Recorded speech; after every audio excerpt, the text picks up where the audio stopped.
Hello, guys. Hello. Good evening. Hello, and welcome to another day in paradise, I guess. And welcome to another live edition of the Unapologetic Negropian. In today's live video, we've got a lot to cover, basically. I didn't want to make a video yesterday because I just felt like we had to wait for the dust to settle after Sunday's live. I have quite a lot of feedback from you guys regarding the live and how it went and how they feel. So we're going to discuss that. We're going to discuss, sorry guys, I'm just going to take a look at this. Yeah, so we're going to discuss that. We're going to discuss Blaxit, okay? We're going to talk about her and we're going to talk about her reaction, the way she acted, right? What she did, because I think it's there was a lot of there were a lot of things in. There's a lot of, it gives us a lot of insight into her psyche and how she actually is as a person, because clearly, you know, like every YouTuber out there, every single one, right? There is a mask, and I think it came off 2 nights ago. I think that mask came off.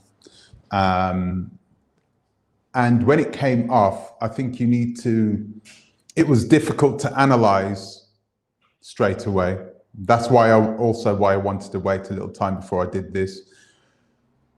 I think we had to wait to sort of absorb the information first, and then we could actually speak about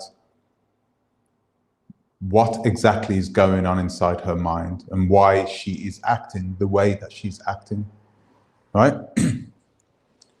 So there are those things we want to talk about. Wait a minute, I've got a list of things actually we want to talk about.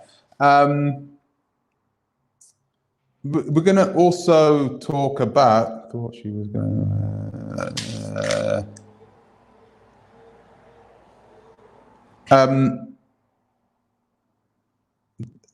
yeah, we're going to talk about the people that came on the live. Okay, I think that was really telling, by the way, guys. Think about this. Think about how it happened. So what happened was I came on the live, right? And I think there were 4 or 5 people. There was a group of 4 or 5 people. I can't remember now. I have to count them. 4 or 5 former clients of Blaxit that contacted me, right? I think some of them knew each other, but others didn't. So there weren't, it's like one group of people who were planning and plotting against Blaxit to do something. These are random people who came on live, showed their faces on the video, showed their faces, and then gave their account of how Blaxit treated them, and how, yeah, it was. I think the most telling thing was the fact that all these people didn't know each other, and all the people there that gave their account of how Blaxit was treating them, they weren't the only ones. I had many emails during the live, and I had 2 or 3 after the live. People saying, "Whoa, that's what happened to me." I've had that.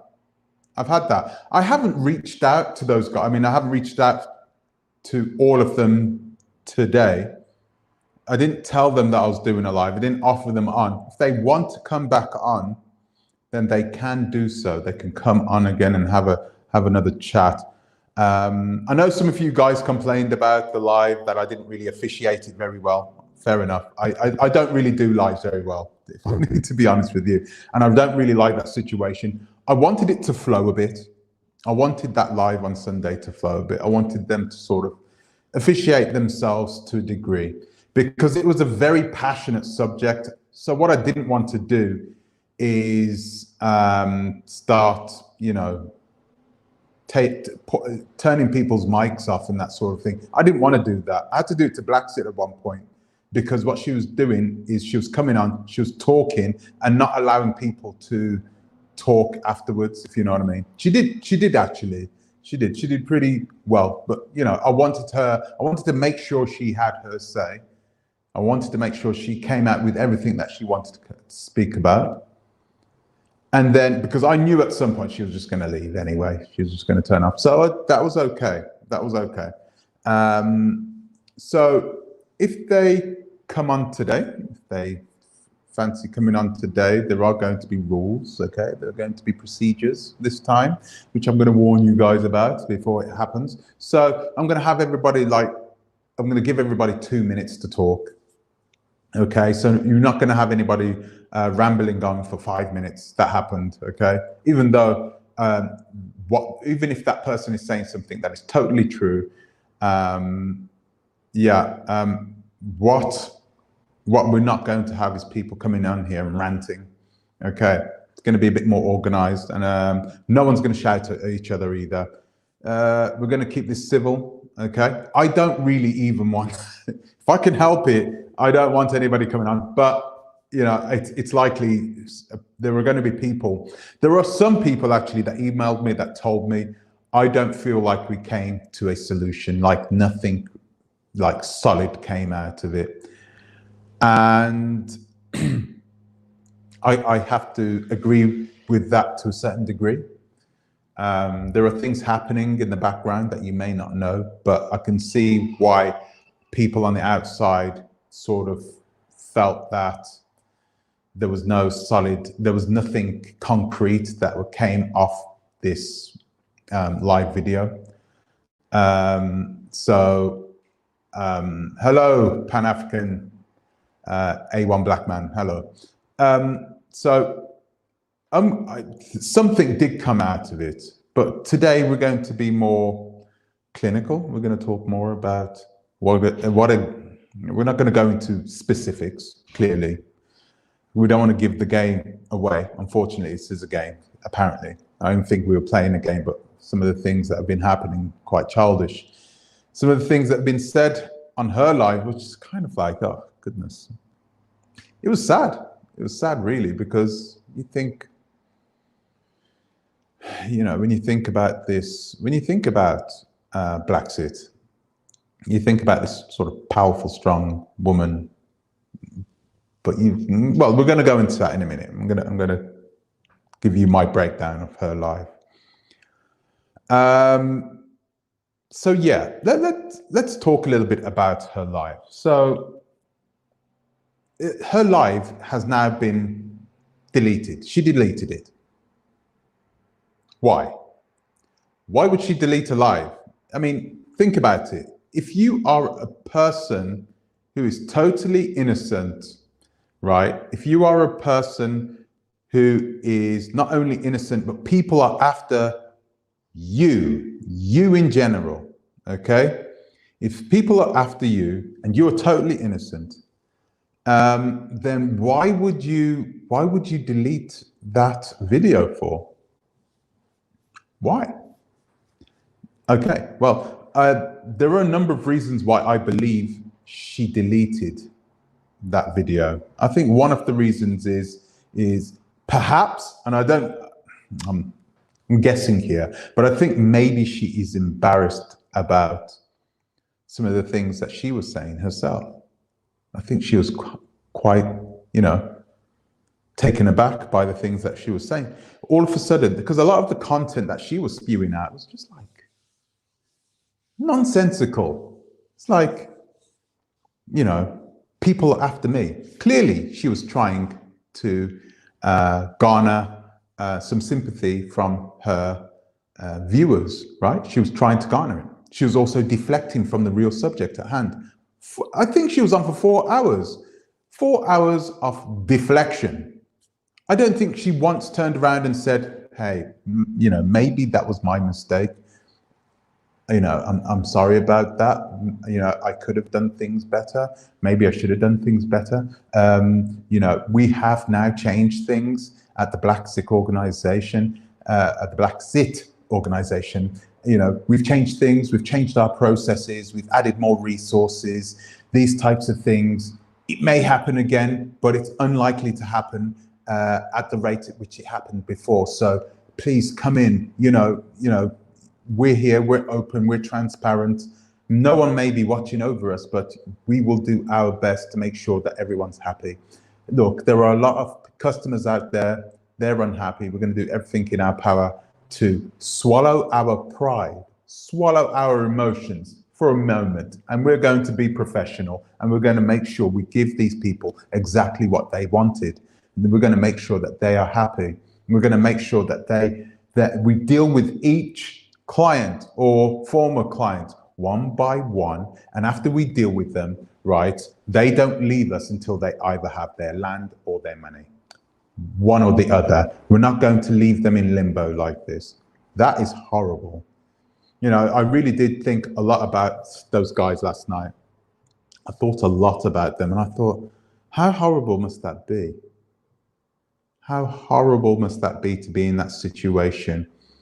You've gone up, you've put all your trust in this one person, and that person has not given you the things that they promised that they were going to give you. And not only that, but there doesn't seem to be any way out of it. It just seems to be like one long road ahead of you, and you could be waiting indefinitely. It's an indefinite amount of time. That is a horrible situation to be in, especially if it's the only money you have. Wow. It's the only money you have, and you've given it to Blaxit, and Blaxit's taken it, right? And I'm not saying she's taken it and spent it on herself. She's, or whether the process is going through, regardless of what has happened, Blaxit has taken that money and no land in return. You have to wait, or whatever, and then after that, there's a breakdown in communication, which makes these people, this is obviously the reason why these people are struggling to believe her. They are believing that she is a criminal. The reason why they believe she's a criminal is because there has been a breakdown in communication, and that is normally the way it happens. It's the way Art Cathy used to do it too, okay? There was always, once they have your money, it's always the attitude. It's the, yeah, why are you calling me up at this time? Yeah, I'll call you another time. I'm ill, I'm sick, I'm in bed. Yeah, there's excuse after excuse after excuse. When they're asking you for your money, they're available 24/7, okay? When you're trying to give your money to them, straight away, they are ready, they are up, okay? As soon as you try to receive the thing that they promised to you, oh, yeah, why are you calling me up at this time? The professionalism goes straight out of the window. That is horrible. And they feel, that I say that, I'm not trying to compare Blaxit with Art Cathy, because I think they're two totally different people, okay? I think they're different people. But I think Blaxit is in this situation for different reasons, right? She's in this situation for different reasons, and I was hoping that when she came on this live 2 nights ago, that she would be out there explaining, telling, oh, well, this happened, that happened, it's not an excuse. This is us. We'll be open. But she does the most. She does a really telling thing, basically. She does something that is extremely unprofessional.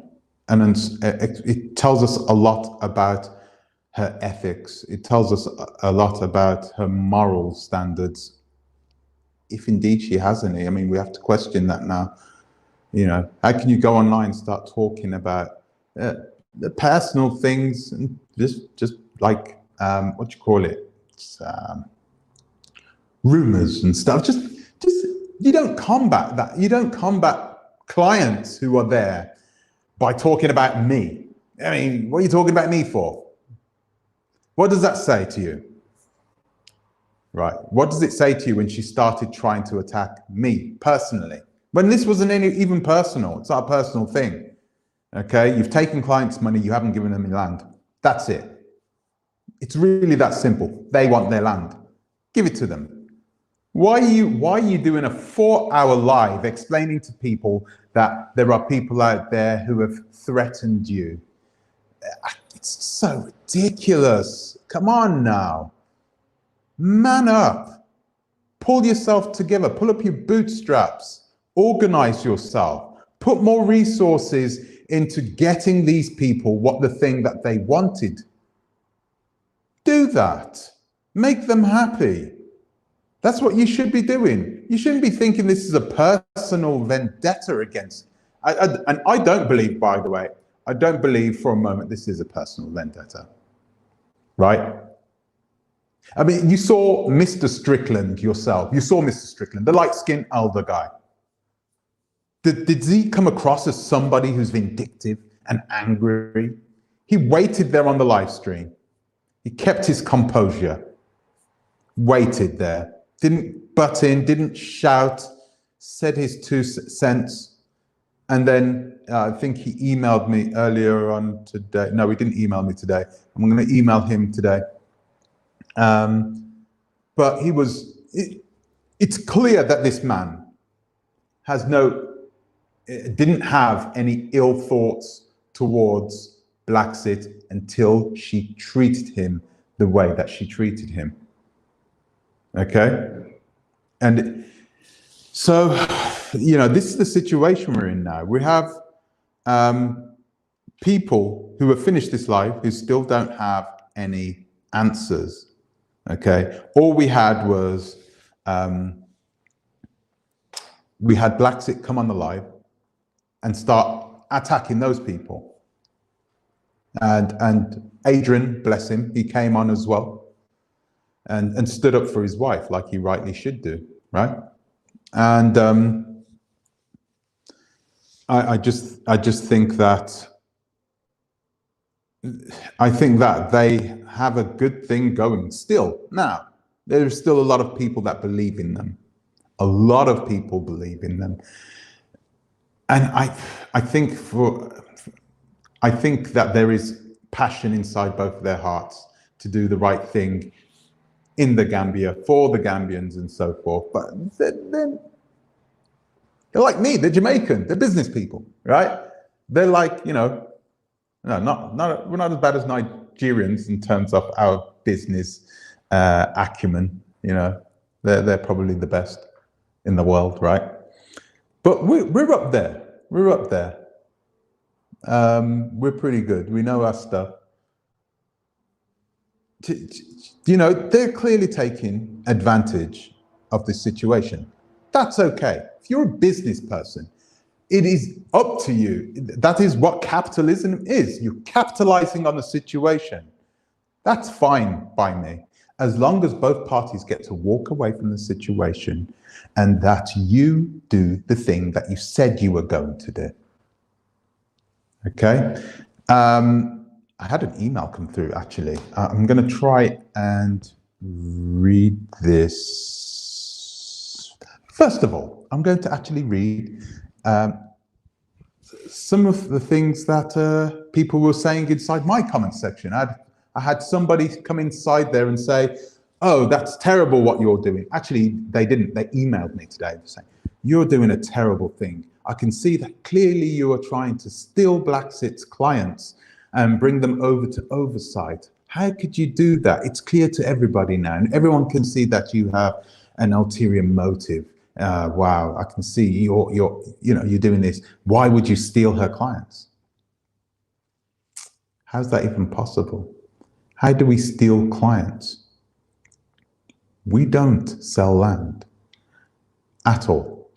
We don't sell land, period. Okay? This is the reason why it's important when people refer themselves to us, they've already found their land. And we don't know who that landowner is. We don't know who they are. We get our details from the client. at Oversight, we always get at the details of the landowner or the owner of the house or the owner of the business. Okay, we deal with acquisitions too. If you want to buy a business over in Accra or Lagos or wherever, we will appraise that business for you. Okay, so we don't know who these businesses are, so we are truly on your side. So there is no way we can make money from that other side. There is no chance that we can make money from the other side. And this makes us very, yes, I am, that's why I am. This puts us in a strong position because it enables us to keep our integrity, okay? So no one can ever come up to us and accuse us of doing something. Oh, you're trying to do this, you're trying to make some money out of this. And no. When people join us, right, if they go straight into legal action, they get some sort of, they want to know, they want us to check the land, they want us to do the searches, you know, they want us to check how the ownership structure of that land or of that house is. If they want us to do that, we lose money as soon as they come in. We have to shell out straight away. But you, as a client, you're paying over a 12-month period, okay? So we are not there purely to capitalize. We are there to make everybody's lives easier so they don't have to go through the hell that a lot of these people are going through, okay? I think the last time I counted, it was 14 people that had a problem with Blaxit. 14. And I don't think, okay, guys, you're going to probably kill me for this. I don't think it's all her fault. I think it's just the way the system works over there. Because there is no accountability over there. If things go wrong for your agent, there is zero accountability. This is the reason why I registered Oversight in the UK, in London, because there is oversight, there is accountability. It's a registered company. Okay, to register a company in the UK, not only is it just registered, because I think anyone can have an LLC, but we have the right insurances to make sure if things go wrong and people start pointing towards us, we can pay whatever needs to be paid and we can move on. I just find it so, we as people, we are geared up to every day to manage risk. Every single day, as we open our eyes, we're managing risk. When we walk out the door, we manage risk. Risky situations are a naturally occurring phenomena. Every single day, we do that. But now you're going to plan to do one of the largest and most costly projects, perhaps in your entire life, and you have no backup. It's just wild that people are doing this. It really is, it's wild. It's wild. But like I said, guys, you know, that's the main reason why I built this. I built it because there was a need for it. I'm not building it so I can purely, you know, line my own pockets. If I wanted to line my own pockets, I would sell land too. I would say, okay, then we're going to sell land. And matter of fact, here, I'm going to read you guys an email. I think this is important. I'm going to read you guys an email. Give me one moment. Where are you? Here. Okay. I had an email come through yesterday. I'm not going to give the identity of the person, but I'm going to read it to you. Hi, boss man. My name is yada, yada, yada. I am from yada, but I lived in Manchester for 22 years. I have watched a few of your videos, and I think it would be good for me and you to work together. I have plenty of land for sale, which is owned by myself, and my company name is yada, yada, yada. Okay? We can advertise on your YouTube. We can demarcate the land for you, and we can sell the plots for an amount of money. He did put an amount of money there. Each plot we can sell to you at let's have a look, 25%. So I would make, so he's offering 25% on each plot of land that goes through us. They can pay the money to you. You don't have to release the money until the ALCO paperwork is there with you. But the reality is that we now know that we need more than the ALCO papers in order to verify that the land is now fully transferred in your name. We know that now. We're going to go over that shortly. Excuse me. So I sent an email back saying, thank you for your email. Your offer is generous, and I will always do my best to endeavor into investing in African homegrown businesses. However, in this case, we would not be able to accept this offer simply because Oversight needs to keep its integrity in order for the company to be seen as purely a risk management company and not an agency. This is incredible. This is very important. It's very important that people see us purely as, not as an agent, not as people that sell land. We cannot do that. We cannot do that. We don't sell land. Because if we started doing that, we'd be in the same situation that a lot of these people are in. We're not there to sell land. We're there to make sure that the people who are buying land, buying property, buying businesses, okay, we're here to make sure that they get the things that they wanted to get, and they get it fast, cheap, and safely as well, okay? So that is our main objective, our driving force.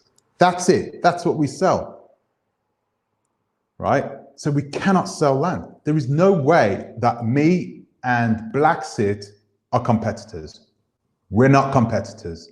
There is no way we can be competitors. So I just wanted to let you guys know that. So some of the accusations she was saying was wild. I mean, she was saying that, I think a lot of you guys over here, you remember the gentleman that came on towards the end of the video. Do you remember the gentleman that came on towards the end of the video? He was actually on Blaxits Live. He was on Blaxits Live first. Right. Blaxit was on her live for around, I think it was around 4 hours or something like that. I can't remember how long she was on it for, maybe a little less. She was on it for quite some time. And this is how she works. This was actually very telling that she was doing this. She went on a campaign, basically. It was to counter the attacks that were being thrown at her, yeah, from us. Apparently, we had to attack her. Why did you let it get to this point where people would? Anyway, so she came on that live, and she started a campaign of manipulating the people that were watching it into believing that we were here on this live, and the only reason we were here was to incite violence. That is such a wild accusation. And so this guy came on, right? This guy came on towards the end of our video, towards the end of our live. He came onto the live, and he started talking, didn't he? He started saying, oh, how can you do this? How dare you do this? How dare you,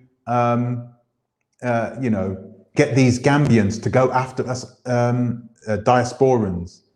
You're a bad person. That type of thing. I was like, dude, what on earth are you talking about? Are you actually at the right live? Are you on the right channel at this moment? I think you got me wrong. No one's talking that way on this channel. No one's inciting anything. So I was wondering to myself, I mean, this guy seemed pretty clued up. Apparently he was a historian. So I was thinking to myself, who's he been listening to? Clearly he was listening to Blaxit. And Blaxit was on her channel doing everything in her power to get sympathy, to garner sympathy from the people that was watching her.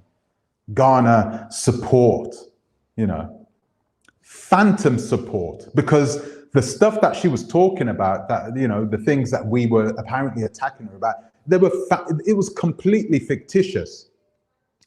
Nobody has anything, even at some point we were talking about a lot of positive things about Blaxit. If we were inciting things against her, there is no way we would be saying positive things about her, saying that, we still believe in her, we still believe in her, in what she wants, in her goals, in her wanting this automatic citizenship, that type of thing.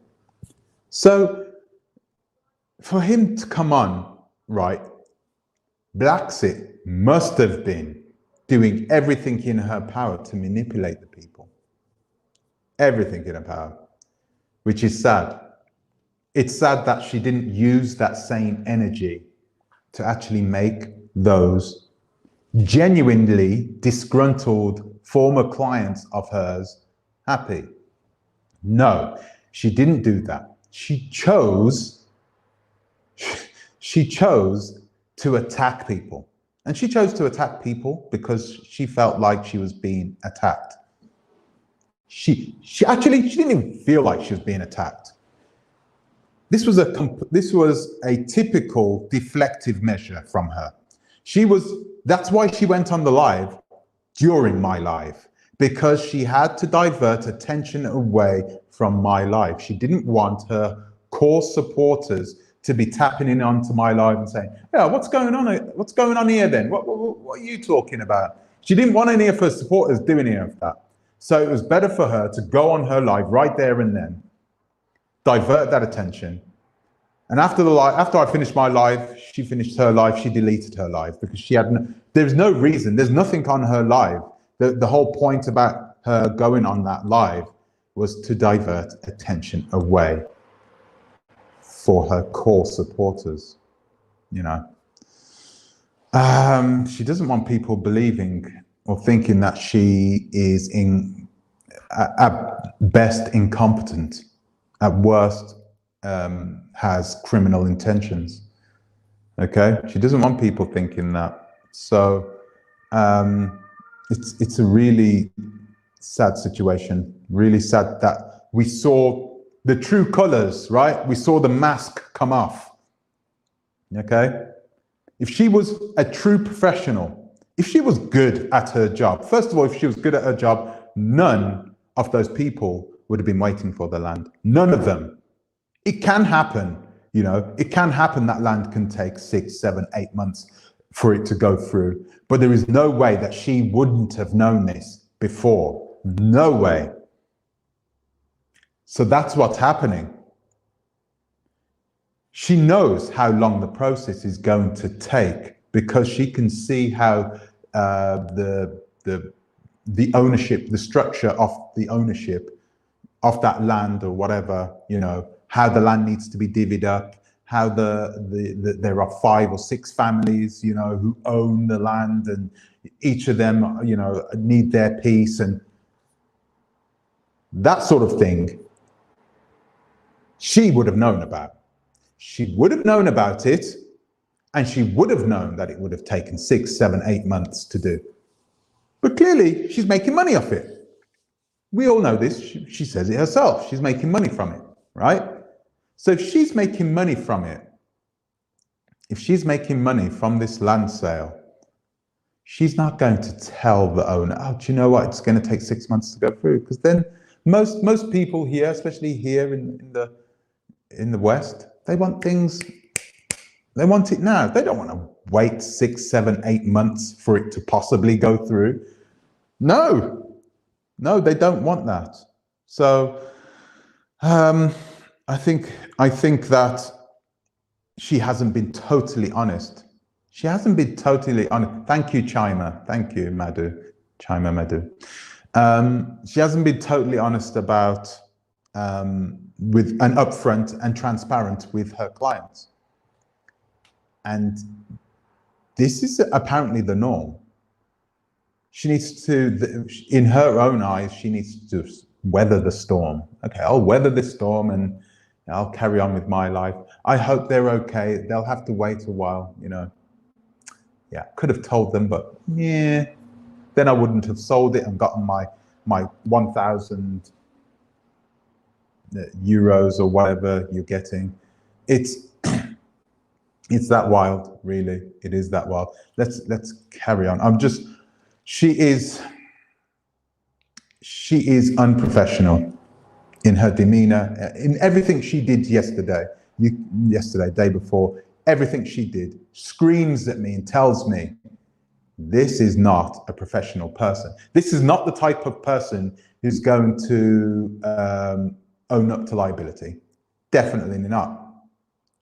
Definitely not. And the reason why she's not going to own up to liability is because she has no backup herself. So, thank you, Trey. Thank you. She's not going to own up to liability herself because she has no backup. So if things go wrong with her and she starts putting her hand up saying, oh, that's my fault, she's going to go under. Is Blaxit an LLC? Is it a limited company? Do they have some sort of insurance to make sure if things do go wrong, they can have some money for litigation, that they can pay off the people who lost the money, you know? Do they have that sort of backup? Oversight does, but does she have it? I'm gonna keep plugging it, by the way. So anyway, no, she doesn't have that, clearly. So yeah, you know, am I calling Blaxit a liar? I'm gonna have to say she is. She is clearly someone that is very, how would Fresh Prince of Wakanda say this? She is somebody that's very efficient with the truth. There you go. She doesn't want to tell everybody everything, clearly, especially if you're doing business with her, which means her business does not have integrity, really, because if things go wrong, she's going to laden you with burden if things go wrong. And things can go wrong. Things do go wrong during these deals. Hence the reason why you have the backup. Okay, pay your taxes, pay your dues. There are ways of getting away with paying taxes anyway. Register your company as a British company. She's a British citizen. Register your company as a British company. Get all the taxes and everything else you need, you know, pay them off somewhere else. She has the ability to build a company that way, which she can make sure that her customers are taken care of. She can do this, and she has the will to do it. No, she has no will to do it, sorry. Which is totally sad. Thank you, African Caribbean Diaspora Talks. Thank you. I didn't even say hello to you guys, by the way, guys. I just went into it. Hello. Hello, everybody, and welcome. I did say welcome. So that's where we're at this moment. That's what I got out of this conversation yesterday. I'm going to keep going for a bit, guys, and then I'm going to start posting the link.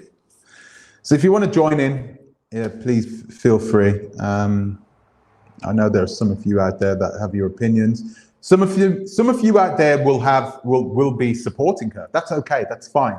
That's fine. I think it's totally fine to support her.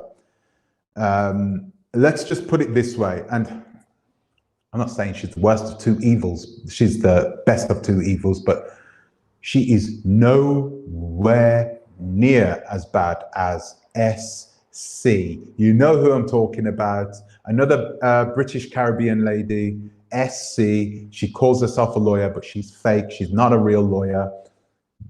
Guys, you know, please, whatever you do, do not go through her. Do not spend any money with that woman. She has stolen tens of thousands of dollars. Tens of thousands of dollars. She has taken that from her clients. Okay. She is one of those people who I was talking about earlier. The breakdown of communication, the typical breakdown, the typical kicking out of WhatsApp groups, the typical being kicked out of Facebook groups, that type of rubbish. You've seen it all before. You know about it. Happens all the time. These people do this all the time. They draw you in, they grab your trust, and then they spit you out straight after you've paid them, apparently. They can't do anything for you. Oh yeah, you know, it's your problem. That's what happens, okay? She is one of those, unfortunately. With SC goes in purposefully to do this, but I think, and don't kill me for this, but I think Blaxit doesn't purposefully go in trying to scupper a deal so that she can walk away with the person's money. That's what this SC did. You know who SC is? British Caribbean lady, okay? I can't say her name because she'll block the video in Great Britain, and I want everybody to hear, okay? I want everybody to know this. She calls herself a lawyer. She lives in the Gambia. She goes back and forth. She has her kids in the UK. You know who I'm talking about. So don't, if you are planning to do business with her, don't. That's just a flat no. I wouldn't even say this about Blaxit, because I think Blaxit has a lot of customers who have gone through her and who are happy. Okay, this woman is different. You cannot trust her on any level. Okay, the other one, SC, do not trust. I warned you. Okay, so where was I? So I you know, I'm once again, I'm not here to support Blaxit, but I truly believe that she is a victim of her own success. I think so. I think a lot of people wanted to go through her for land acquisition because she is a genuine person. She comes across that way as a genuinely nice person. And us Jamaicans, British Jamaicans, we generally are nice people, you know, but like I said the last time, get on our bad side, you know. And, you know, let's talk a little bit about her psyche, because her reaction was, you know, to do this, it was incredible. It was incredible. And it tells me that she is, I mean, she's not a narcissist or anything like that. She's just a person who believes that she can get away with certain things. I think it's unfair for her to turn around and tell these clients, oh, do you know who I know? I know yada, yada, blah, blah, blah. No, you can't do that. It doesn't matter who you know. And do you know what you're doing when you're doing that? When you have 10, 11, 12 people making complaints, individuals making complaints about you, and you're there talking about my wife. Do you know, it didn't make her look innocent, did it? It didn't make her look innocent. It made her look guilty. This is a big problem. And she could have done better night before. She could have done much, much, much better. I mean, think about it.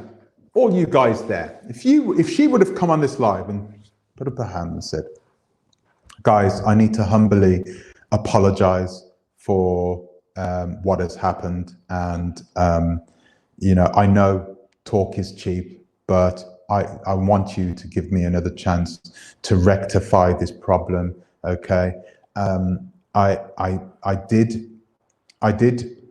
While I'm not admitting that it's all my fault, I'm not admitting that it's all my fault. I will take on responsibility, as this is my company. Blaxit is my company. It's in, you know, it's my name here.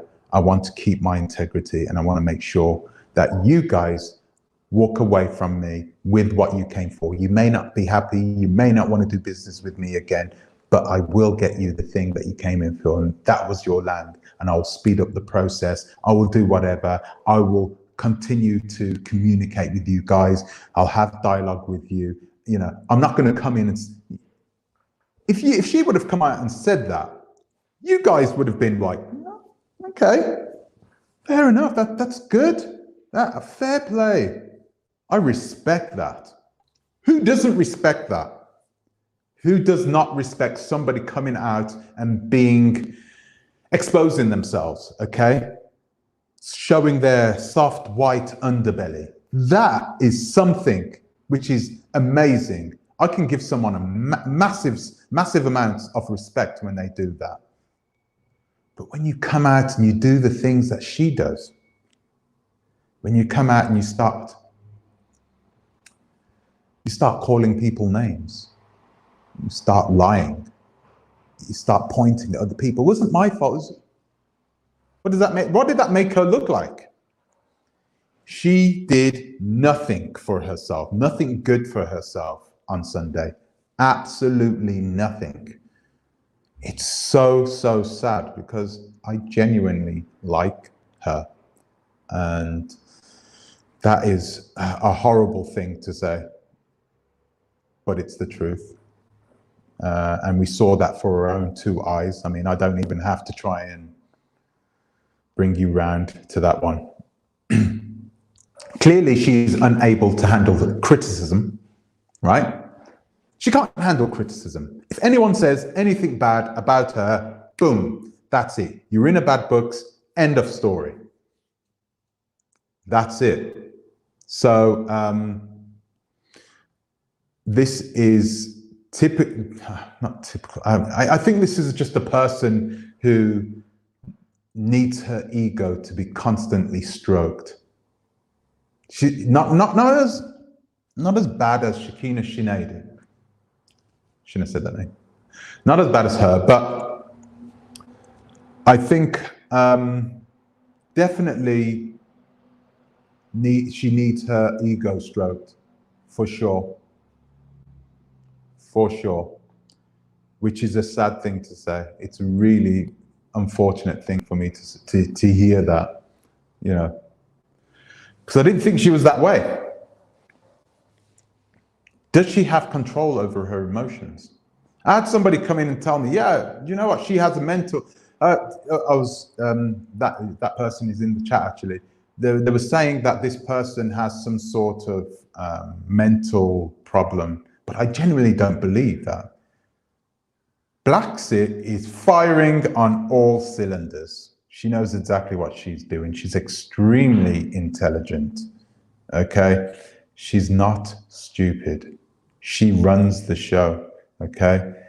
I'd like to say that she wears the pants in her house, but I'm not sure if she does either. I mean, you got a strong black couple there, really. But I don't think she has any problems mentally. She knows what she's doing. She knew she was going to manipulate those people. She planned it. You imagine that. I went on live and she was like, okay, do you know what we're going to do? We're going to boom, boom, boom. And she went on live and she started manipulating the people, started diverting their attention away from the clients. She started doing that. So that is not somebody whose judgment and thinking is clouded by anger, rage, or something. That is somebody that is thinking clearly, rationally, clinically, logically. She knew what she was doing. She knew what she was doing. Let's have a look at what else I wrote down here. Oh, goodness.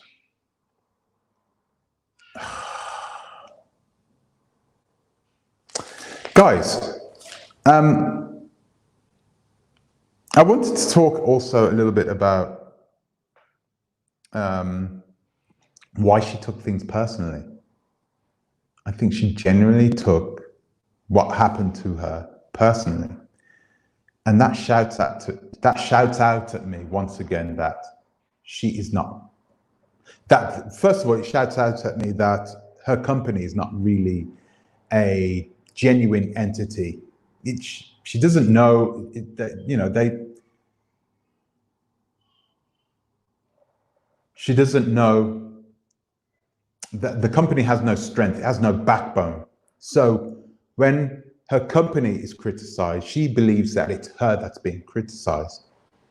She is the head of it. She is the head of that company. But clearly, she lacks responsibility. She doesn't want to accept any responsibility. Clearly, it was her fault. It's her that is having these problems. And it is her that should be owning and being responsible, owning these problems and doing something about it. All she's done now, and I think this is why she's done it, all she has done now is put herself in a position where she can just walk away and say, well, you've done this now, so that's your problem. It's too late to do anything about it. Hello, WST of KMT. Thank you very much. So I think that's the situation she is in now. She did that on purpose. Once again, I told you, rational, logical thinking. She did it on purpose so she could try and walk away. That's not fair. And now there might be legal action happening, clearly. And it's not from these guys. These guys haven't threatened legal action. The former clients never threatened legal action. She is the one who straight away turned around and said, right, I'm going to call my lawyer. I'm going to write a cease and desist from you right now. That's it. Stop lying, UN. Adrian is going to look after the people. So am I lying? Am I lying? And the problem with this, Ali Jones, the problem with this is that he's already said this. He's already said this. How much longer should they wait? They're not in a position now where they're going to give these guys any extra time. It's too late for that. They had plenty of opportunity to go through with it. So no one's going to turn around and just take his word for it. His words now are meaningless. They lack backbone. Because Blaxit as an organization lacks integrity. It has no strength in it. There's no structure inside it to say, oh my goodness, the Blaxit name is being brought into disrepute. They don't care. They know this is social media. They know everybody will forget about this in a week's time and it'll blow over and they'll get back to business. They know this. And their former clients know this too. They're not silly. They're not just going to sit back and say, oh, well, okay, well, he is saying this. All he needs to do is ABC. No, they're not doing that now. They're going to take control of it for themselves. They're going to take control of this situation themselves. It's just sad that the unprofessionalism of this Blaxit organization has put them in a position where people are now organizing legal action against them. That is sad. And I've seen this before, with what shall I call him? No, I'm not going to call him that. Oh gosh, what did he call his name? Bishop, that's it. Remember Bishop? I was talking about him a few weeks ago. We saw it with him too. He's taken down all of his videos, by the way.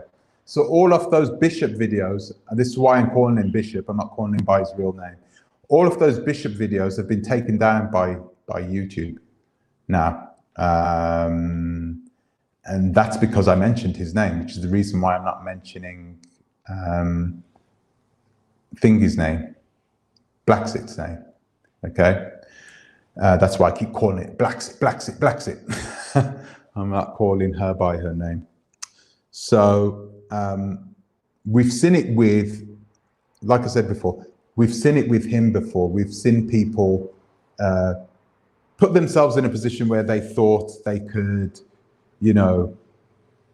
say something, make threats and that sort of thing, and think that those clients are just going to back down and wither away, forget about the money that they spent. No, this is for some of them, this is their life savings. And there is no way they're going to allow this to just peter out, to allow Blaxit and co to just wander off into the sunset and wait for things to die down and just get on with their lives. No, that's not going to happen. And it's not our fault. It's not anybody else's fault other than Blaxit.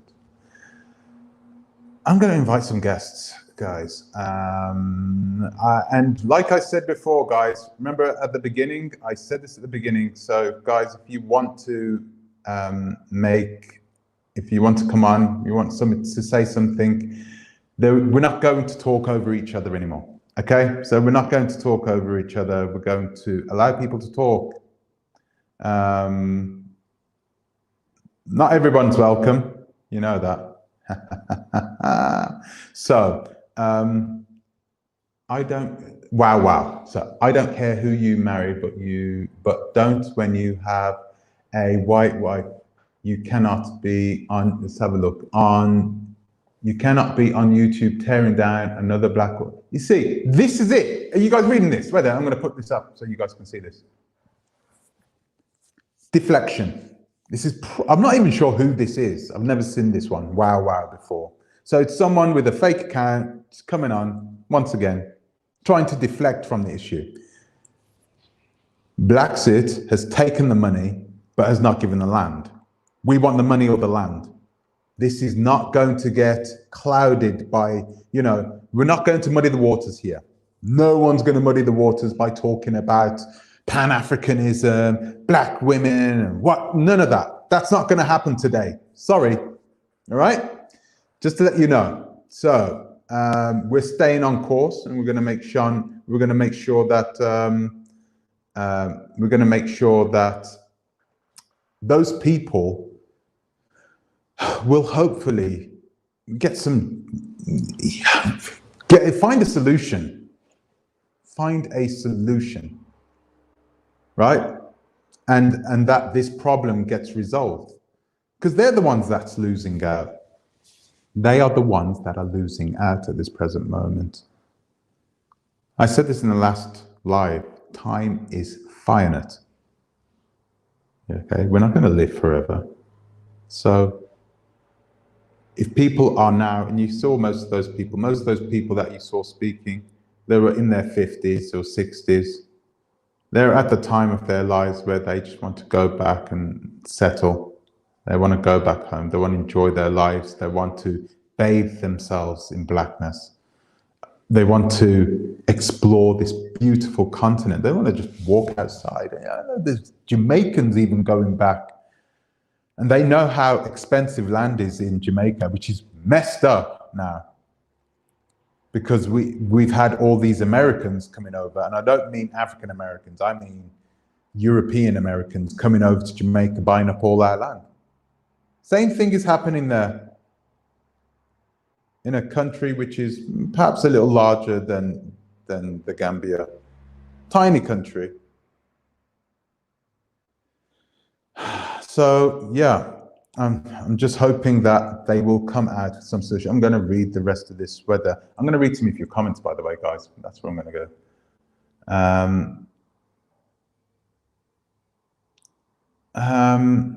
Juliet is flagging people's channels. She's a public figure, and this is fair use under YouTube's copyright law. She's, yeah, that's true. That is true. That is very true. However, she can flag it, but they can't take it down unless it's specific, if I'm saying something specifically bad about her. I'm going to add African Caribbean diaspora to the live. I can't even hear you. Give me a second. Wait a minute. Hello? Okay. Oh, hello? I can hear you loud and clear. You can hear Go me? ahead. I can hear you loud and clear. You're live now. How are you? Okay. Yeah, I'm not so bad. And you? I'm good, thank you. I'm good. A little tired, but I'm okay. Yeah, you look a bit knackered, to be honest. No offense. You do look a bit tired. But that stream the other day was kind of draining. I've started this company and I've been working at the same time. So I've just, Yeah, well, you see, when you're actually doing like a business, you know, you will be tired. I'm just saying, no shots at anyone, cough, cough. But in all seriousness, um, when it comes to this type of thing, right? Because the type of field that I work in, um, you know, it deals with money on massive scales, right? What my concern is how she's getting paid, because how you're getting paid to me will indicate the type of business that you're doing. Now, you saw my super chat earlier on. I mentioned about Bandulu, and Jamaicans will know that word, right? yeah. This to me seems like it's some kind of Bandulu going on. Reason why I say that, I'm gonna assume that she's probably getting people to send money by PayPal, because if you're gonna have this going on by bank wire, it's gonna be all too easy to retrieve that money and for you to be penalized. You would have to set up a business bank account. Your details are going to be there. You would have to be licensed. You would have to be registered, right? So now, if you're sending money to someone's PayPal, it's a different story, especially if you're sending it via personal transfer. Because what PayPal can do is say, well, as far as we're concerned, you sent it by personal, so you must know this person. You should never be doing any kind of business deals, land transactions, investment. Really and truly, you shouldn't do it through PayPal. But if you're going to do it through PayPal, make sure you do it through a business transaction, a business transfer. Don't do it through personal. Yeah. Because there's not much that they're going to be able to help you with. We always, at Oversight, go ahead. At Oversight, we always advise our clients to not use PayPal. We advise them to not use PayPal simply because of this reason. But, you know, we are not in the same situation as Blaxit. We have a legally registered company with the backup there to prove that we are who we are. And people can do their due diligence with us. Right. So we had to register our company in the UK for that reason. So people didn't think we were just some gangsters from wherever, you know. We can be held to account. We can be held liable. We can be brought to court. Those types of things can happen to us. I can't pay them up. Nothing bad can happen to us, you know, in that way. So we've set up the company in a way in which people have as much insulation from being robbed or having their money taken as much as possible. And in risk management, we call that layering. So we layer multiple different ways of protection, different methods of protection. We layer them and we put them on top to make sure that our customers are protected 100%. So if two of those things happen, you know, they're protected by the other three mechanisms that we have in place to make sure that they don't get their money taken by anyone. So yeah, so sorry, what was you saying? Carry on. No. I like that you said layering, right? Because it was going to take me to my next point when it comes to money laundering. Because what people have to realize is three different types of money laundering. You have placement, integration, and layering. What happens is if you send money to through a personal transfer, friends or family, whatever it's called on PayPal, and you withdraw that money into your bank account, knowing that you took that money under false pretenses, or you were not going to provide a service or good that was intended to be given to a buyer, that's somewhat not money laundering, because that's money ill-gotten gain.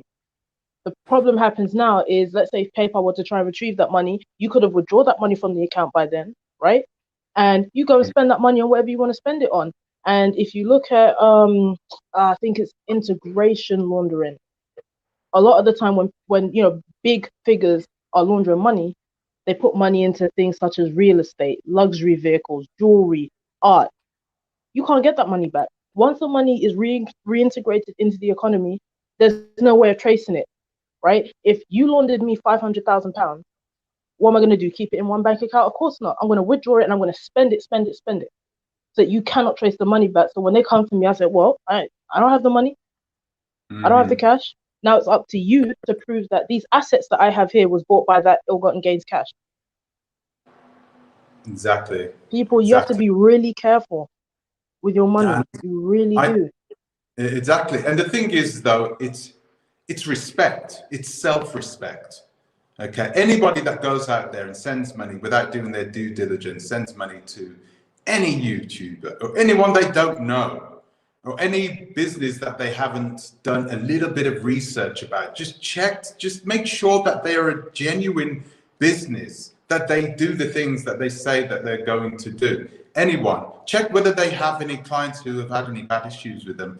You know, anyone who doesn't do these types of checks and just goes on God or hope, you know, they keep their fingers crossed and then they go and they send their money to one of these fake lawyers or one of these fake Pan-Africanists, and then they lose it, you know, because these fake Pan-Africanists will smile, you know, they're like this, they'll smile from one half of their face and on the other side of the face, boy, they're you know, they are absolute sinister intentions. They have these absolute sinister intentions, right? But they don't show it towards you because they're really good at it. They're really good at selling themselves and selling their products, selling their services. Once they've got you down that trap, it's extremely difficult. But you can't just trust them. You cannot just trust them. We have methods and means and ways and mechanisms to make sure that you do not put yourself in this position. I hated it. I hated watching people sending money over to these fake agents so that they could use the money, take out the money that they earned from the sale of that land, take out their money, and then hopefully that land sale will go through. If it doesn't, it doesn't. That's not my problem anymore. Zero accountability. I hated that. That's why with Oversight, you get your paperwork first and then you send the money. Okay? So it's not the other way around. It used to be the other way around, right? Doesn't work like that with us. So we're not agents. Well, we're not agents because we use a cross-border escrow system, right? The money is always safe. They don't get it until they send the paperwork. It's really that simple. And I just wish that, that this system would have been, I mean, this system has always existed. It's always been existed. But normally people use it to buy, I don't know, fertilizer from China or to build a bridge in Haiti or something like that. They'll use these types of transactions to do that. I mean, you know what a cross-border escrow is, don't you? Because I think you work. Yeah, of course. Yeah. So it's important that these people are covered. Keep yourself covered. Spend the extra money. Have some contingency right there, just in case. Protect yourself. You know, don't trust these people, because that's a lot of the times, while these people will have good intentions, if things go bad, they don't have any protection themselves, and they're always going to think about number one. They're always going to put number one first, and it's not going to be you. All right? Yeah. So sorry, what else was you saying? No, I just wanted to kind of give my final point before I jump back into the chat, and that is this thing about accountability, right? And people in the chat who are defending her, this is what really gets under my skin, because in the same breath we're going to talk about Pan-Africanism and pro-black and we're all supposed to be together. I don't subscribe to that ideology per se, but then, you know, when it comes to someone getting conned or they're not receiving a certain level of service that they're supposed to receive, it's like, well, you're just supposed to shut up and deal with it. No. It's called doing proper business. There's no race in business. There's no emotion in business. Business is business, and you have two types, good or bad. Do the business properly, and you know what? Like I was saying in the chat, this is either highly incompetent or it's criminal, and either one isn't good. It's not acceptable. If you're gonna do the business properly, if you're gonna go to another country and call yourself starting a business, follow the laws. Have respect for the laws. Because I wonder if this would be going on in Jamaica, how long it would last for. Try it. I'm not going to laugh at that, but you're right. You're right. And the thing is that there are laws. Those laws do exist in the Gambia. There are laws there that protect people. They're not just being, they're not being enforced though. They're not being enforced, and it doesn't take a lot to pay an official, you know, to look the other way whilst you're doing something. It doesn't cost a lot. It's cheap.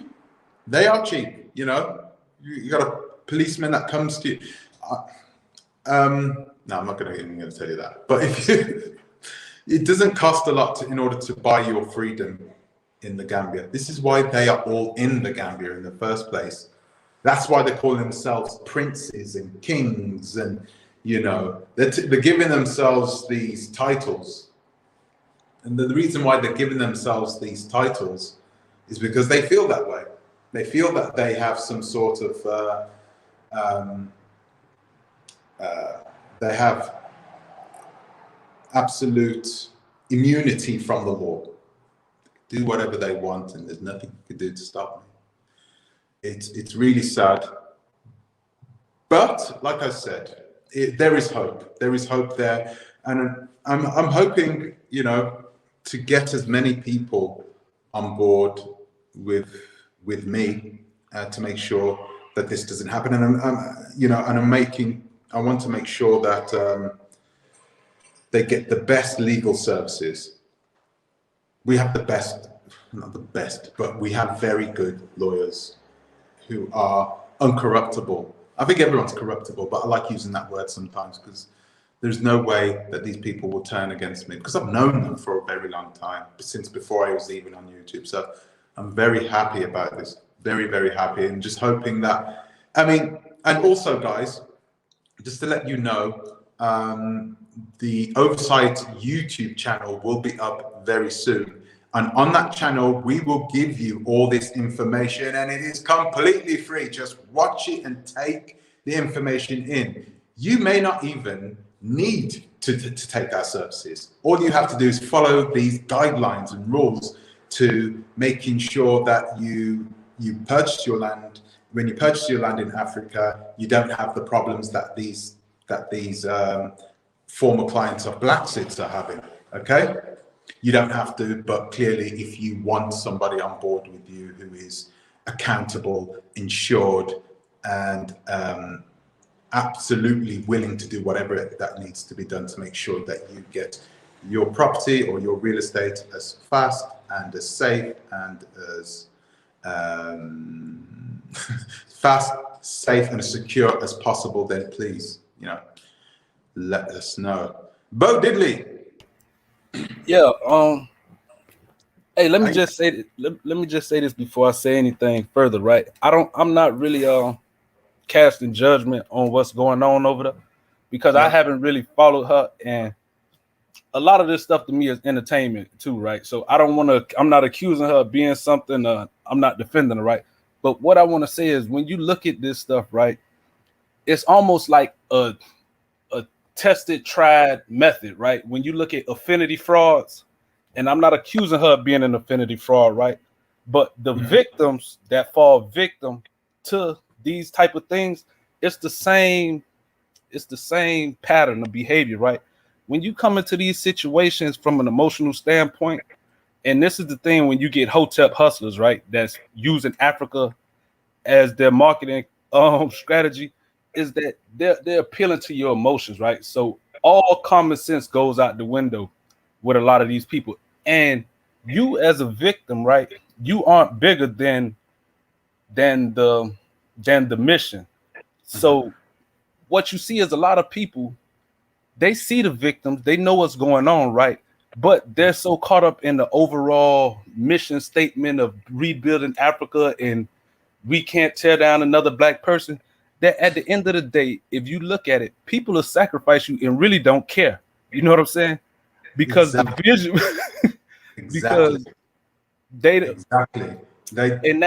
and you see it in the churches in America, you see it within the black community in America, where all you have to do is jump on the platform and talk blackity black and talk about the same thing. You talk blackity black, the white man this, the white man that, we finna rebuild Tulsa and Black Wall Street, and people gonna send you their money, right?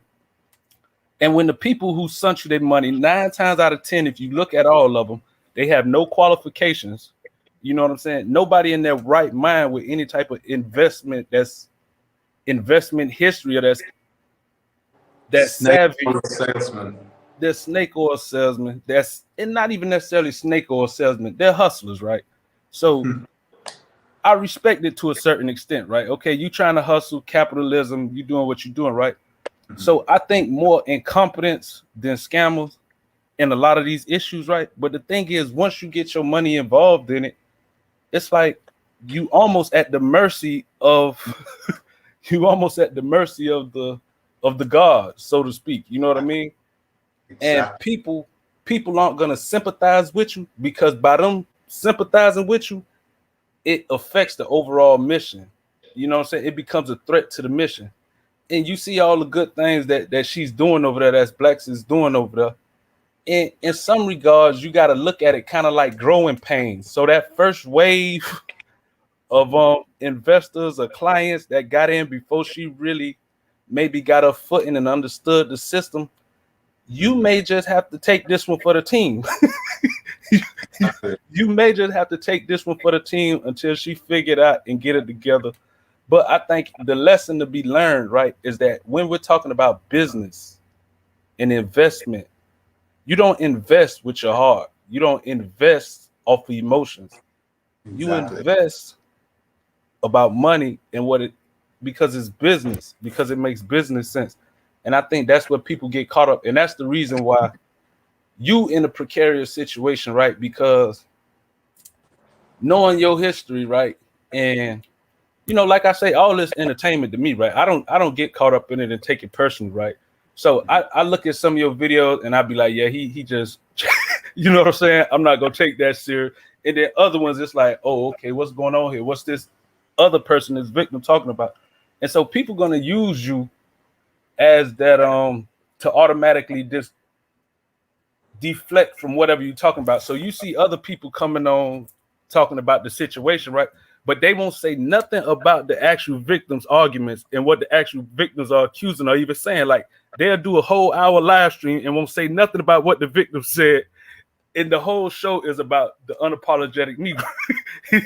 And so you put yourself in a position, but me knowing the history of this side of YouTube, there has been nobody, not one person, and I'm not saying like you some type of hero or something, but there hasn't been anybody that's been willing to speak up on a lot of the stuff that's been going on within the Pan-African space, because they all wanted to be a part of the whole YouTube go along, get along game.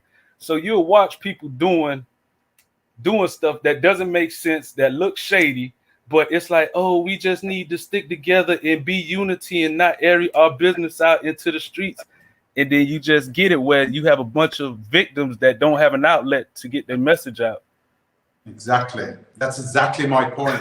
And this, I fell into that. I fell into that trap because, I communicated with Blaxit, from the get-go, and I really, because of the Quasi Boyd thing. She was working with Quasi Boyd at some point, right? Only a year ago or something like that. A year or not long ago, she was working with Quasi Boyd, so she knows. I knew. I was getting information about the whole situation that was happening over in the Gambia from her about Quasi Boyd and Art Cathy. Not all of it, but some of it, because she knows a lot of what was going on over there. And so I did make a video, actually. I made a video about it, explaining that. I forgot what I was about to say, but she's made her own. She's dug her own grave in a way. She's dug her own grave. I don't think so. No? Nah. Because just understanding Pan-Africanism and the mentality behind the type of people that's going to invest, like, once this get over, and anyway, you the bad guy anyway, so there's going to be a whole group of people that you're an agent. You know what I'm saying? Why would anybody listen to you? You're an agent. You're married to a white woman. You know what I'm saying? So people are gonna just totally discredit that, and they're still gonna see what they want to see, you know, because that's why I say, like, the affinity frauds. If you just look at affinity frauds, how they play out in the West, in the church, and all that other stuff, people are just emotionally attached to and attracted to the sentiment behind the investment and not the actual investment. Like, these people aren't really investing to make money. They're just investing to be a part of something. You know, they want to be a part of the Blaxit and what's going on in Pan-Africanism in Africa. So they're going to steady line up to throw their money out there, you know, and whether that's good or bad, you know, you just get what comes with it. You know, once you venture off into that territory of unregulated markets and emotional investments, a lot of people are going to get the bad end of the stick. They're going to end up getting what comes with it. You know, a lot of the people that are buying this land, I mean, they've lived in the West for a long time. They know, a lot of them know the game. They know how the game is being played. A lot of them know about the emotional sell, the emotional sale.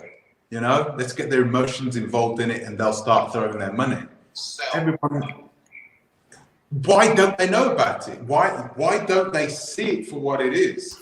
Okay, that's exactly what it is. Get them involved. Let's talk about how, you know, what happened to their ancestors and how. Exactly.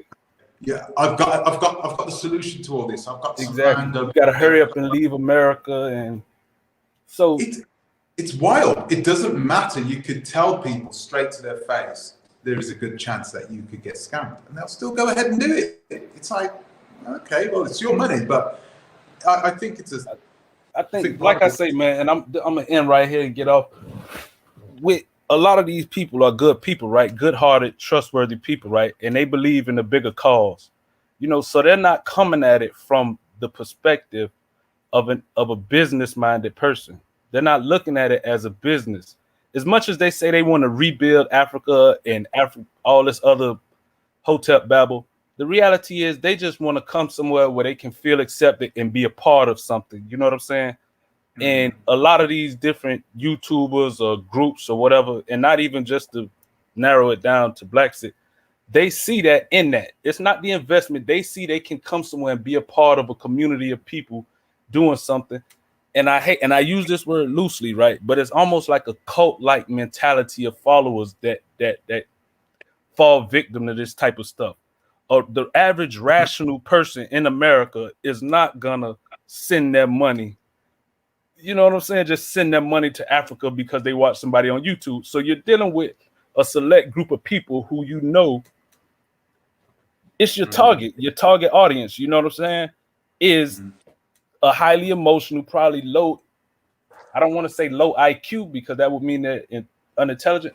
But I mean, they're probably not just savvy, you know, and a lot of stuff, and they're trustworthy because you use the word Africa and fighting Mzungus and getting away from white supremacy and black people and white man holding me down. Hurry up, the land is gone. Like, I've actually heard them say that, hurry up before the land is gone. Like, anybody with common sense knows that Africa has countless acres of land and it's not going nowhere. You know what I'm saying? So to make these type of irrational decisions, you're dealing with a group of people that's irrational from the get-go, and they just get caught up in the thing. But I think it's a lot of good people. And like I say, I don't even believe that she came into it with the mentality of scamming, and she's not an African real estate investor. She doesn't know. You know what I'm saying? She didn't know. You bombarded her with all your money, and she just got the money, and now she got to figure it out now. You know what I'm saying? So she gonna make some mistakes. Then she got other people. So she probably is overwhelmed. And I'm pretty sure that she had good intention, but she's unqualified. She was unqualified. You know what I'm saying? And by you sending money to her, you assumed that risk because you knew she was unqualified. She isn't a Gambian real estate agent. There's plenty of Gambian real estate agents that's probably licensed through the U.S. Embassy that you could have went through. But you wanted to be a part of the Blaxit and the go along, get along gang or whatever, and you sent your money. And I mean, people just need to be accountable for that and take, you know what I mean? And you get what come with it, you know? So I'm pretty sure in due time she'll get it together, and they'll probably set her up with some type of people within the government that could teach her how to streamline the process a little better in the next group of probably the next batch of investors won't have to go through it. But that first group of investors, you know, it's growing pains. You know, they get. Yeah, But that's exactly. yeah, man, I'm gonna check out there because I don't want to. Okay. Thank you. Yeah. I just want to talk a little bit about what Bo Diddley said at the end. Yeah, it is wild that people are still doing this. At some point, you have to ask yourself, when are these people liable for their own actions? When are these people, you know, at what point are they responsible for the things that they've done? You know, yeah, it's their money. Yeah, okay. Right. Yes, they trusted another sister, and they've gotten burnt. They've gotten nothing out of it, and they're angry. A lot of people get disappointed when stuff like this happens. When it's people who look like you that's done it. People that look like you that don't care, who act as if they don't care. It's wild, but we must persevere, because the reality is this, guys. You know, no one's going to stop doing this. We're all going to continue to do the things, you know, to do everything we can in our power to get to the continent, including me. I've been doing a lot of thinking lately, And do you know what? I'm going to keep this information to myself. I'm not going to tell you. Anyone could be watching. So, yeah. At what point are these people responsible for sending this money to her? At some point, guys, you know, I don't believe that you guys, or what, you know, the clients, the former clients, I don't believe they will come. I mean, these guys are intelligent people. They are intelligent people. But they have been sold. They have been sold this dream. And, you know, Blaxit wasn't completely transparent about how the process works. Hence the reason why you must do your own research before you even go into trying to buy land. You do something which is actually it's just not so easy to do, especially in Africa, especially in West Africa. Go abroad and buy land, that's not an easy thing to do. There are lots of trips and trapdoors which you can fall into. And I have a feeling that a lot of people are about to fall into this trapdoor, because I think a lot of people in the Gambia are going to have a problem. And I don't even think they know the problem that they are going to have. Something is going to come up and explode, and they are going to have to do something to wiggle their way out of it. What am I talking about? I'm talking about the capital gains tax. And I know that a lot of you guys are going to know what I'm talking about here. The capital gains tax debacle, which is happening in the Gambia. Okay, so we now know more and more about what's been going on. So what we've had a lot of these agents. Matter of fact, before I even tell you this, did you know that the Gambian government is not even suggesting you go to agents to buy land? Do you know how wild that sounds? How wild that sounds, coming saying, telling that to a diaspora, or me hearing that we should not be buying land through agents. I can't remember the reason why. I will get back to you on that. And I am going to actually make an entire video. We're going to do a live specifically on this, guys, specifically on the capital gains tax debacle, right? Because at this moment, I'm pretty sure that there are plenty of people out there who have their land certificates, and they're like, yes, I own land. But in the eyes of the Gambian government, you don't own that land. It's not yours yet. And until you pay that capital gains tax, it's not going to be yours. And there's always going to be a chance that the Gambian government could turn around and say, hey, where is it? You didn't pay your taxes. We're taking that off you. Long after you've built a house on it. That's a bad situation. So if you have bought land in the Gambia, you need to make sure you have your capital gains tax certificate. You have to make sure you have it. That capital gains tax certificate is given to you by the land owner. It is not something that you should be paying. So if you ever get any of these agents telling you that you need to pay the capital gains tax, you need to chuck that paper back in his face. It is not your responsibility to pay the capital gains tax. It is their responsibility to pay the capital gains tax. And anyway, when they pay this capital gains tax, this is the real proof that that person, whoever paid that capital gains tax, owns the land. So they can give you that paper, you can take it. Once you have that, then it's your land. Okay, because there is a lot of people that don't want to pay this capital gains tax. They don't want to pay this capital gains tax. Clearly, they want somebody else to pay the capital gains tax. They want whoever's buying their land to pay the capital gains tax. Once you've handed over your paperwork to these people, once you've handed over your money, right there, and you've signed the paperwork to say that this land is yours, guess who's liable to pay that capital gains tax? I know, and it's unfortunate, but somebody needs to pay it. Because when the taxman comes knocking at your door, capital gains tax depends on how the contract is drawn, yeah, but when do you not pay tax on your land? When does that happen?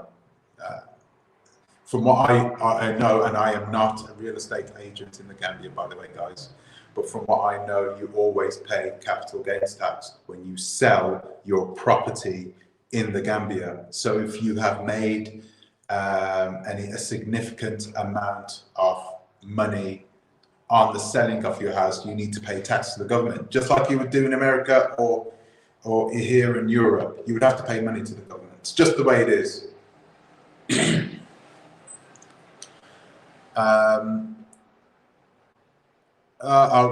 Oh dear. Yeah, that could be true. So I don't know if you're reading this message below, but this could be true. So this is what I was talking about earlier about the complexity of ownership. So if you have one plot of land which is owned by many families, that capital gains tax certificate is going to be very difficult to get. This is what takes time. This is why it takes so much time sometimes. The agents don't want to tell you that. They don't want to tell you that. But that can happen. Also, if the land has been divvied up, this complicates things much, much further. So imagine you've bought your piece of land. You just think it's a demarked piece of land. Yeah, look, there's where they've demarcated it. Yeah, that's my land there. That's definitely my land. There's no capital gains tax being paid on it. It hasn't been properly divvied up. It hasn't been properly divvied up and certified by the government. No one knows. Nobody knows. But because you see that this land has been marked off, you think it's good to go. It's not the way it works. That is not the way it works. And this is why I'm going to plug in Oversight again. This is why we use lawyers, and we pay those lawyers, and we pay them over terms. So you can get the use out of the lawyer right away. You can get everything out of him. You can use him. That's what he's there for. And he's not there to make money. You can't pay him. He's not there to make a percentage of a sale or anything like that. He's getting paid. That's it. He's done. He's going to do his work. You cannot trust people who have a significant, they have good reason to make sure that they make as much money out of the deal with you. They have good reason to keep you hanging on for as long as possible. There's no way people need money for land if they don't have the paperwork yet. So like I said before, don't give them the money. If you really want land in the Gambia, if you really want a specific amount of land, you've seen it, okay, go through us. Go through us. At least then you're not sending anybody your money. You don't even send us your money. You don't send anybody your money. And you get the use of the lawyer straight away, so that person can at least do all the checks first. He could do all the checks and then turn around to you and say, yeah, okay, well, we've done all the checks, we've done all the searches, and this land, well, it's a complicated one. It's going to take some time. You know, it's going to take 8-9 months for us to clear this one because it's one hell of a large family, and boy, the capital gains tax that needs to be paid on this, I'm not even sure if they can afford it. I'm not sure how you would want to do this. Do you want to pay the capital gains tax on this so we can get this over the line? Do you really want this piece of land? Then you can make the decision. The power is in your hands. You have control. You can say, no, I'm going to walk away from this one. I'm going to buy another piece of land. Thanks, but no thanks. And you don't have to ask for anybody for your money back, because the work has already been done. Yeah, I mean, you could turn around and you could say, I do want this piece of land. I really wanted this piece of land. It's by the sea, it's the right size. I was having dreams of building this. Yeah, do you know what? 8 months, 9 months, a year, that's all good. That's all good. I'll keep working in the diaspora for the next 12 months. I'll save up my money so we've got even more money to prepare to start building this house. Yeah, let's do that. Let's get to work. Then our lawyer can get to work. You are in control. You make the decision, not Blaxit, not no other agent, unlicensed agent, no one else. Your choice, and you will have somebody there who will advise.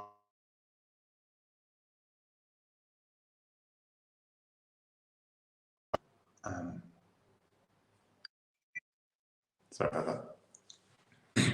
You have somebody there with you who will advise you all the way through. A lawyer, a paid-for lawyer, okay? And you won't have to shell out for him either. It's brilliant. It's brilliant, and really you should consider it if you're planning to. You don't want to fall into this capital gains tax thing anyway. There's no way we could, as a company,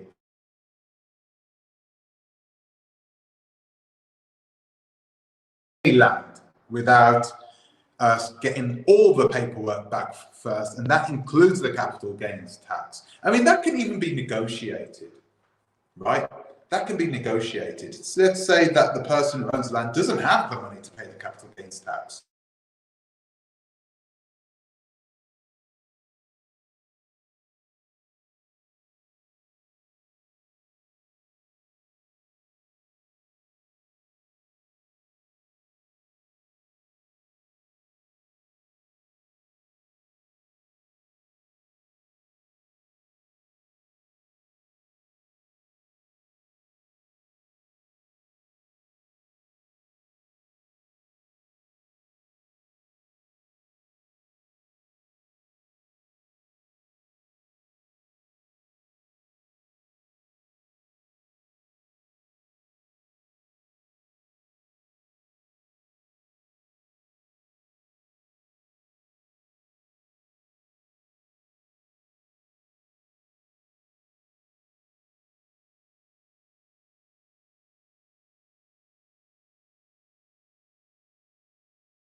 Hello?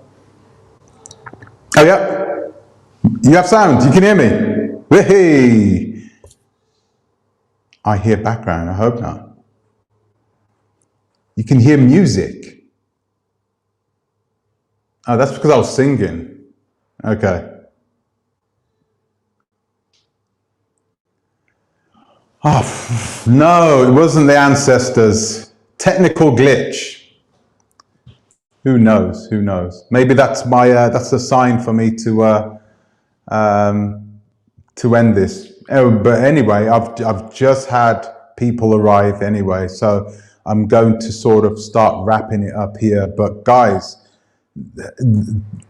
I'm not going to go over what I just said. Okay, so we're going to do a video tomorrow on the capital gains tax scandal which is happening.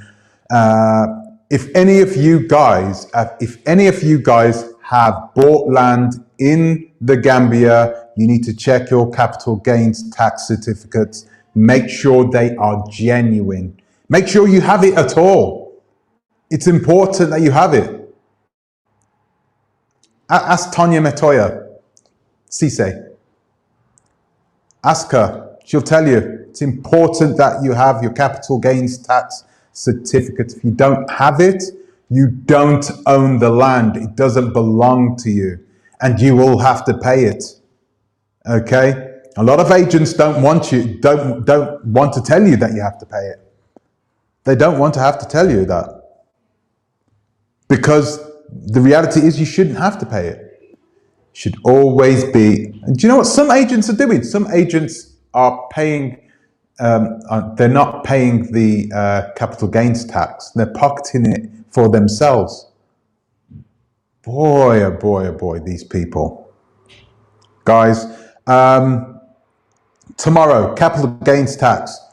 I need you to watch this one because it's really important. We're going to be talking about certain things that are happening between the agents, what the agents are actually doing, okay, and why the Gambian government are suggesting that you don't go through agents in order to buy your land. I know it blows my mind just to say that, trust me, but that is what they are saying. Don't go through an agent. Anyway, we're also going to talk later on in the week about what's happening with, Rene Marcus. Oh man, it's all kicking off in the Gambia at this moment. So Rene Marcus has been in hot pursuit of Mr. Jallo, yeah, Haman Jallo. She's been in hot pursuit of him, and there is a potential for everything to ignite again. Which is, I'm hoping doesn't happen but I think it's actually already blown up. It's already blown up, and I'm just hoping that things stay good. I'm going to check what you guys said. Lawyers and government agencies. There you go. No, you can hold those people to account. Licensed lawyers. Okay. Once we've got our our website up, you will be able to check all of our lawyers. You'll be able to check whether they are licensed, because you can do that online. You're going to be able to check their experience, just links. So it's not on our website, just links going to official agency websites where you can find out the background. You can do your own due diligence on our lawyers, right? I can't offer you anything else. But yeah, so guys, I'm going to leave it there, and I'm going to say thank you for joining me once again. Tomorrow, remember, at around the same time, capital gains tax. If you can join us, that'll be really good. I might go on a little later to make sure we get as much people as possible, because I know there are people out there. I know that there are agents out there who are asking the people who are buying their clients, the people who are buying the land, to pay the capital gains tax. Please watch tomorrow's video, and we're going to go over that, okay? So guys, that's it from me for today. Thank you very much for watching. Thank you for subscribing if you've subscribed, and I will see you tomorrow. Okay. Thank you for joining me, and I'll see you tomorrow. Till the next time, please think twice, guys. Please think twice. Try a bit. Try a bit. And broadcast.